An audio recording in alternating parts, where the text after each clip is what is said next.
Estamos con dichos de Cristo tras su resurrección, ¿no? Dichos de Cristo a sus discípulos después de que hubiera muerto en una cruz romana y resucitado al tercer día. Y el dicho que tenemos hoy de Cristo lo encontramos en el Evangelio de Juan, capítulo 20, versículo 21, como el Padre me envió a mí, así yo os envío a vosotros. En la condición humana en la que estamos todos sumergidos en esta época, ya no consideramos al ser humano como el centro del universo. Eso ya está un poquito pasado de moda, ¿no? Era un concepto que antes, bueno, aún se conoce por el nombre de humanismo, ¿no? El humanismo es que el ser humano, toda la humanidad, todos nosotros seres humanos, somos el centro de todas las cosas, ¿no? Todo pasa por nosotros, lo creamos todo, ¿no? Nosotros colectivamente hablando como humanidad, ¿vale? Eso era antes.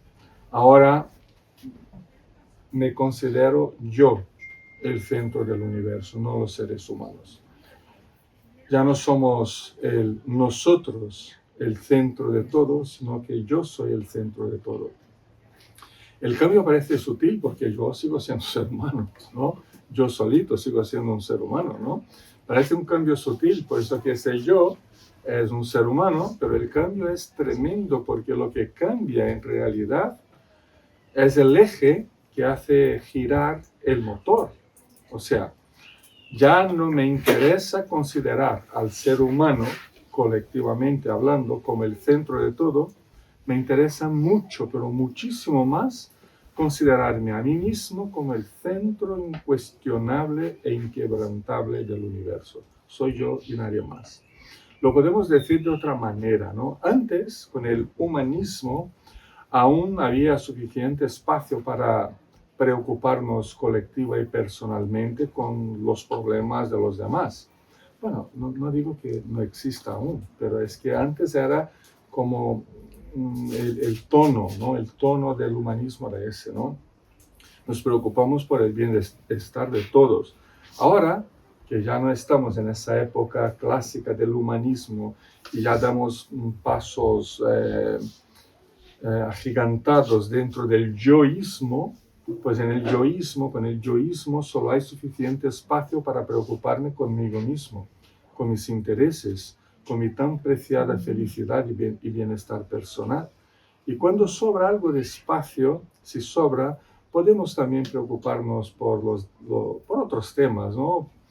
No hace falta que sean por otras personas, pero por otros temas. Eso es distinto, ¿no?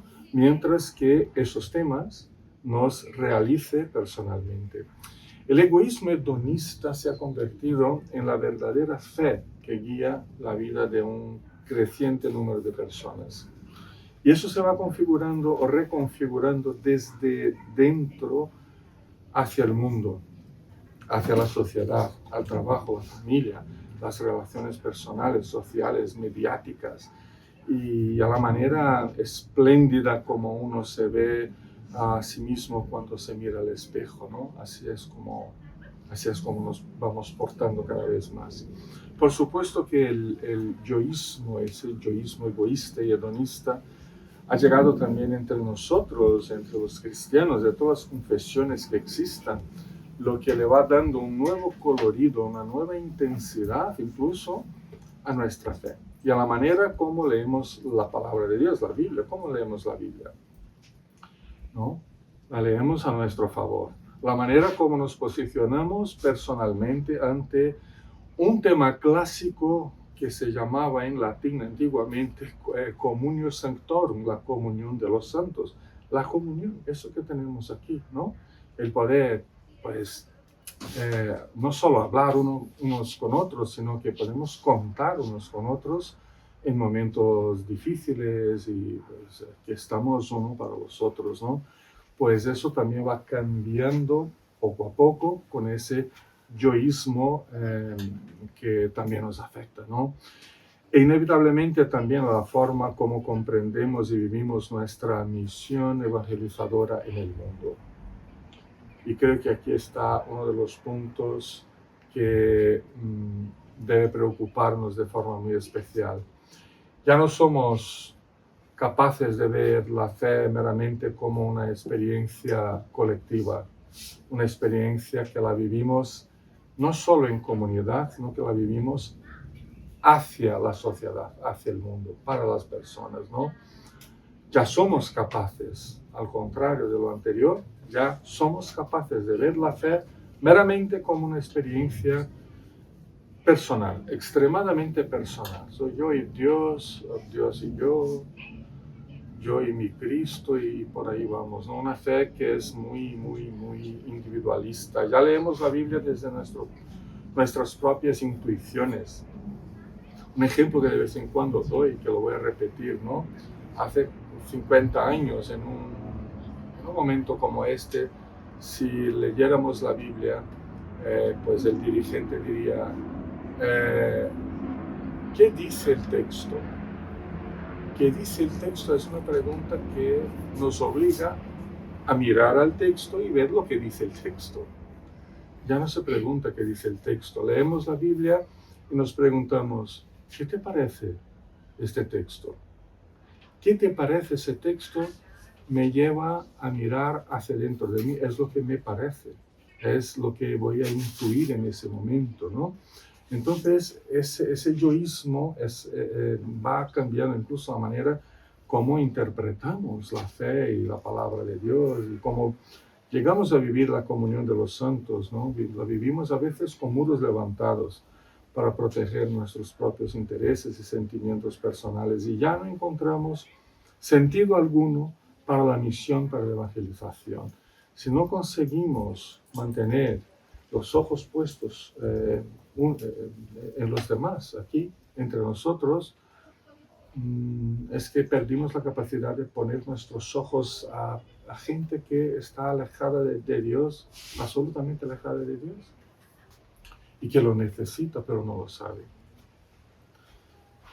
Por eso en esos 40 días de las apariciones de Cristo resucitado a sus discípulos y ya en sus momentos previos a la ascensión, Él nos mira a cada uno de nosotros fijamente a los ojos y nos dice, como el Padre me envió a mí, así yo os envío a vosotros.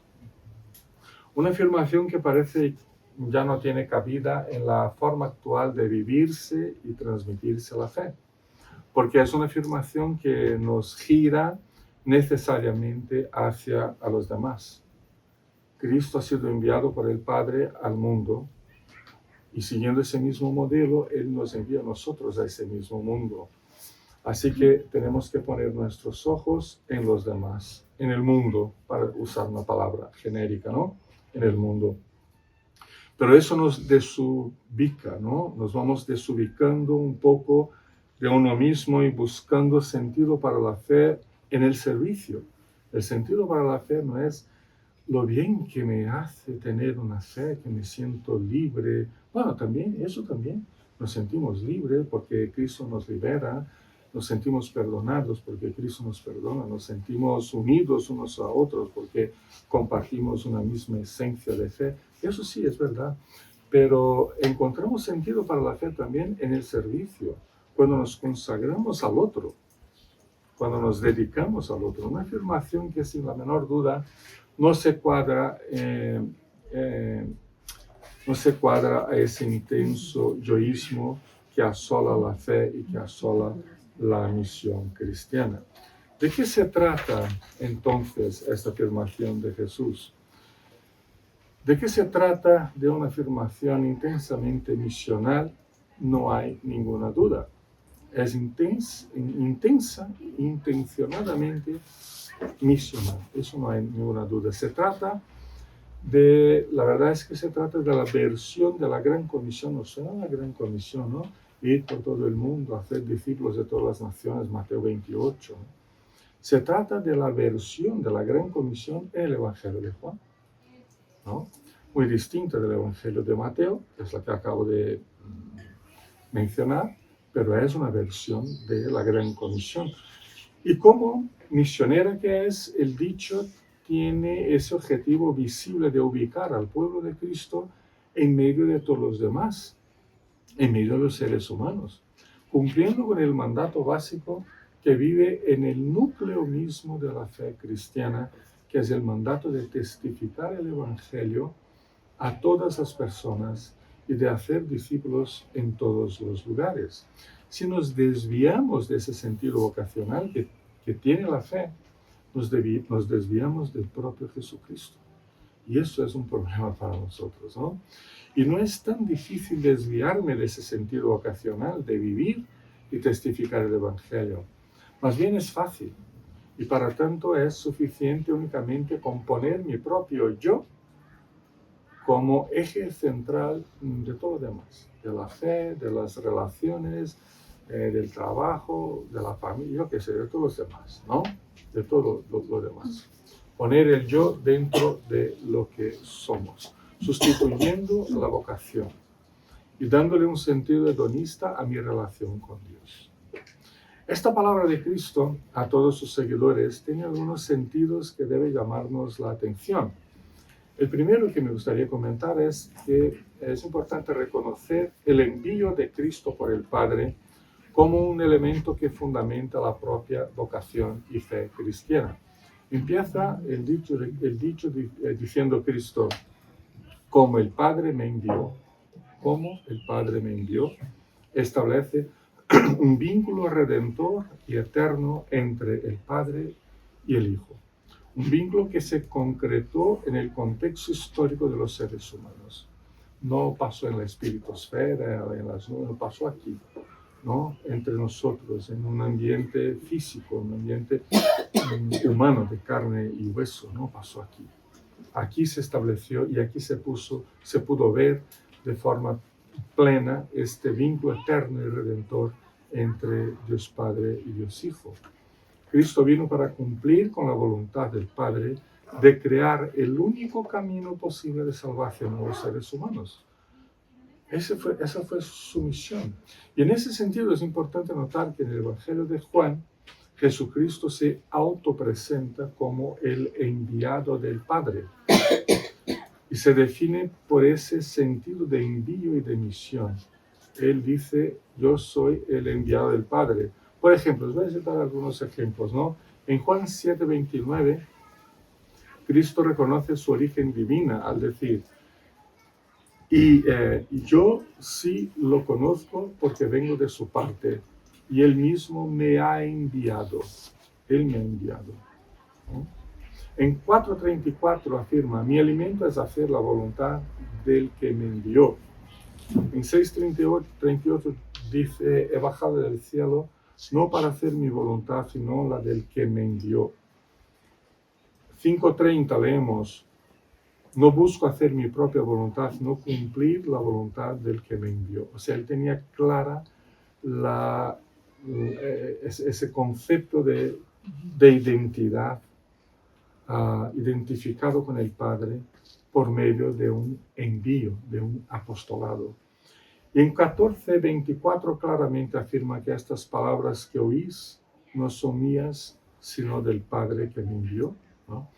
Una vez que comprendemos que la propia personalidad de Jesucristo, tal como presentada por el Evangelio de Juan, es inminentemente misionera y se define por ese sentido de envío, de ser Él el enviado del Padre, una vez que entendemos eso, cabe entonces vernos como cristianos y como iglesia desde esa misma perspectiva.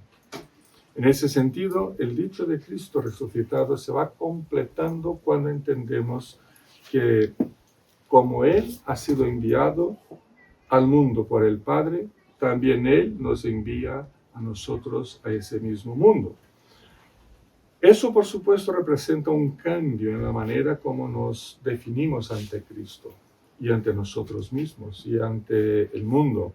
Somos enviados a los demás por Cristo, como Él mismo ha sido enviado al mundo por el Padre. Ese sentido vocacional de envío lo compartimos y lo recibimos del propio Cristo.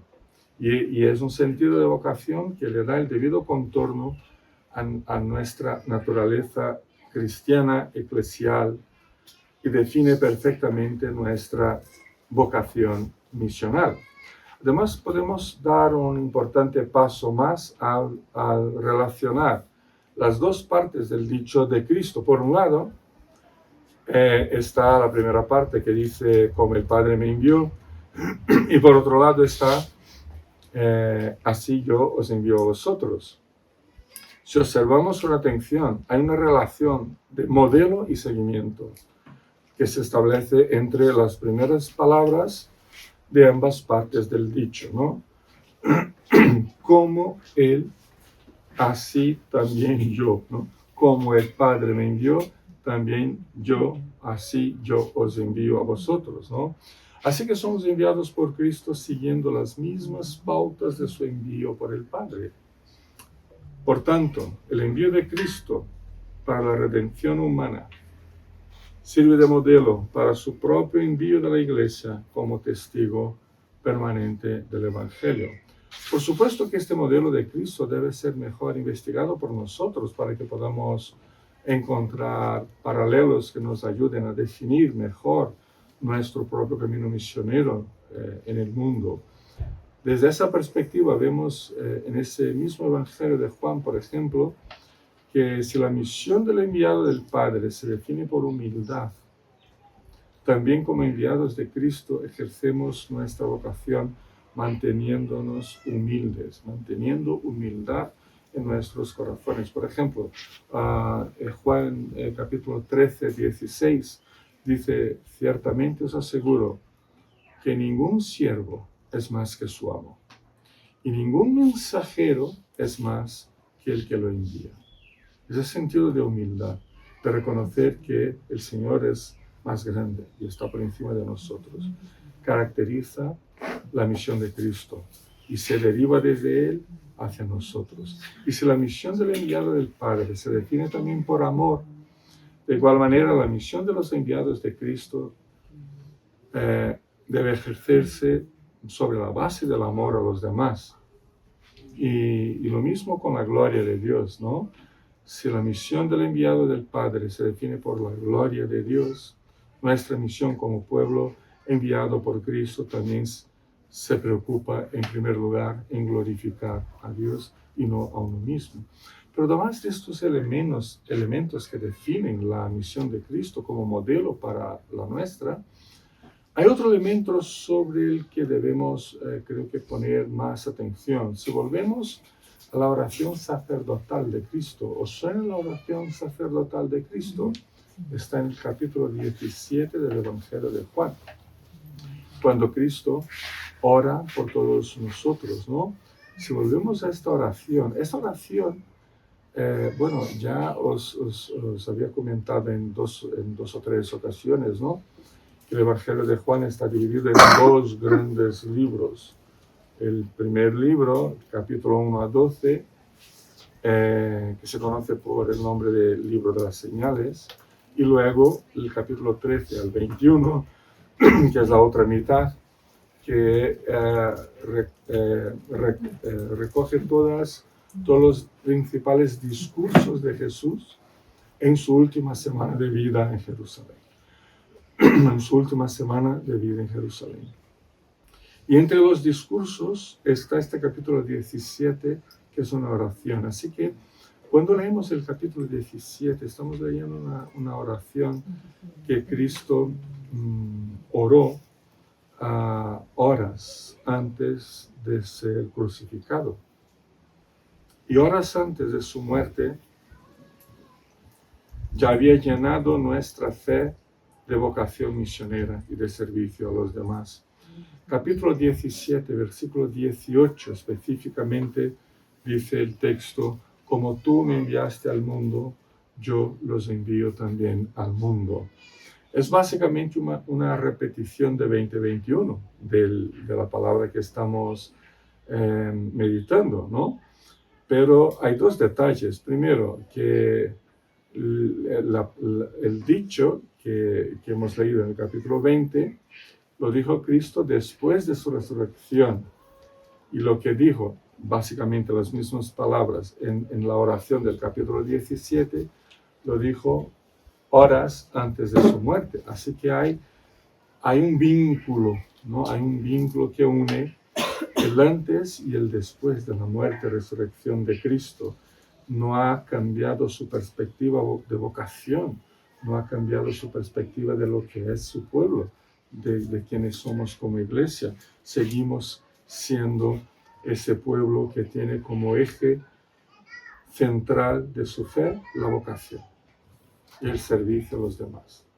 Además de los elementos personales de liberación, perdón, que son muy importantes, ¿no? Pero además de eso hay un eje central que es ese sentido de vocación.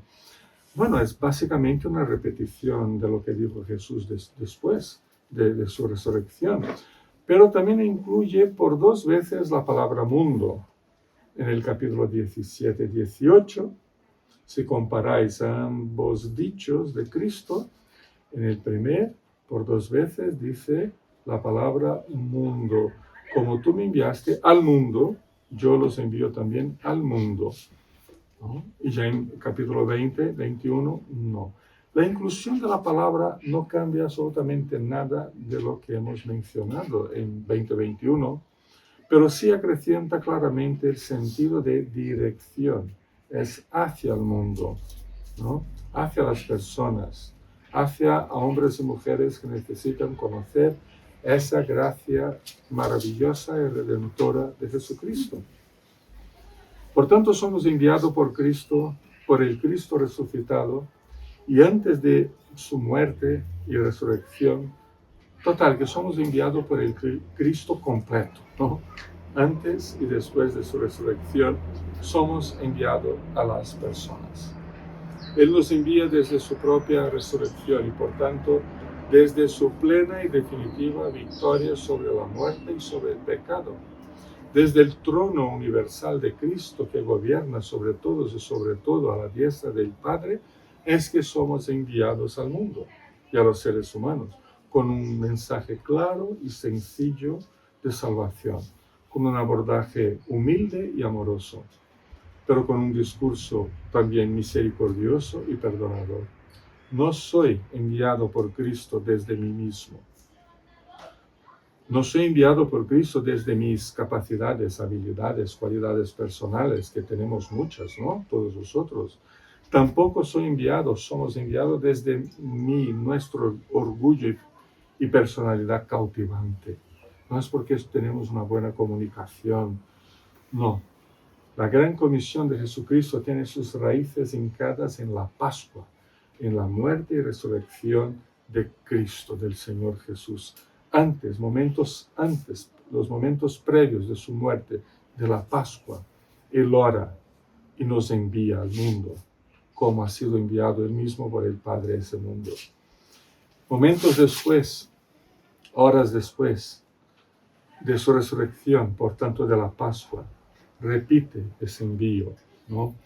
Él es nuestro modelo de todo, modelo en humildad, en amor, en servicio, en entrega, en consagración. Él es nuestro modelo de envío y de cómo nos portamos ante todos los demás. El respeto por la dignidad, que es una dignidad inherente a la imagen y semejanza de Dios, con el cual todos hemos sido llamados a la existencia humana. Por ejemplo, es una guía clara de cómo nos acercamos, de cómo hablamos, testificamos y nos comportamos como cristianos llamados y enviados por Cristo a este mundo sumergido en el yoísmo hedonista y egoísta que configura a las personas y sus relaciones. Como el Padre me envió a mí, así yo os envío a vosotros. Es una expresión que configura el testimonio del Evangelio como forma de vida de todos y cada uno de nosotros. El Evangelio de Juan no usa tanto el término proclamación, con ese insistente sentido que a veces damos a la verbosidad,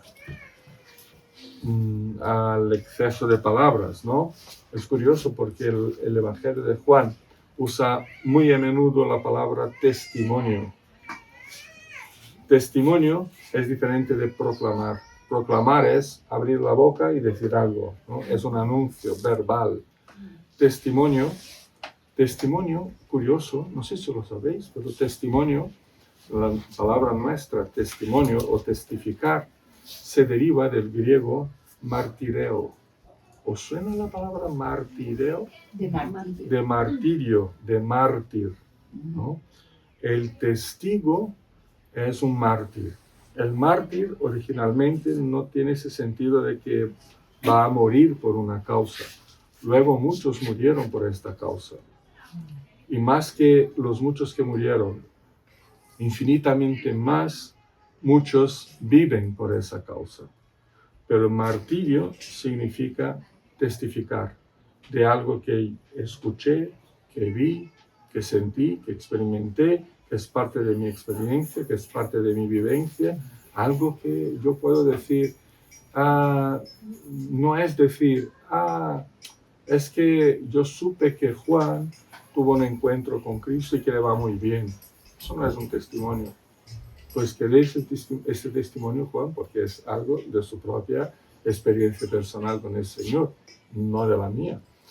Pero en el Evangelio de Juan, la palabra querizo, que es proclamar verbalmente, ocurre como 3 o 4 veces.